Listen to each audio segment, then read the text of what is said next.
હું આ એટલા માટે આવ્યો છું કે રાજનીતિના પક્ષ પછી પેલા મારો જગતનો તાત ખેડૂતનો દીકરો હોવો જોઈએ, એટલે હું અહીંયા આવ્યો છું. મારા મિત્રો ઘણા સમયથી લડે છે ખેડૂતો માટે. મારી પર એક ખેડૂતના દીકરા તરીકે ફરજ હોવી જોઈએ. ફરજ છે. રાજનીતિ તો પણ ધર્મ છે.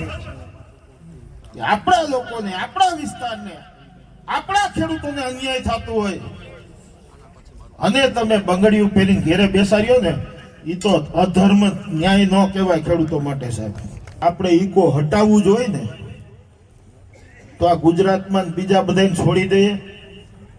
અમે એક ટીમ બનાવીને સાહેબ દિલ્હી જઈએ, તમે એક વિપક્ષની ટીમ બનાવીને પણ દિલ્હી જાઓ. વડાપ્રધાનશ્રીનો ટાઈમ લઈએ આપણે.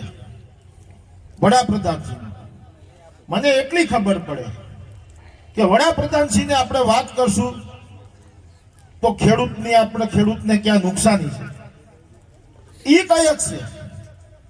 બાકી મને ક્યાંય આમાં લાગતું નથી. એટલે આપણી એક બધાની ફરજમાં આવે છે કે વડાપ્રધાન તો બધાય ના હોય, આપણે બધાય મળી શકીએ. એકવાર આપણે એનો ટાઈમ લઈને મળી આવીએ. બાકી ખેડૂત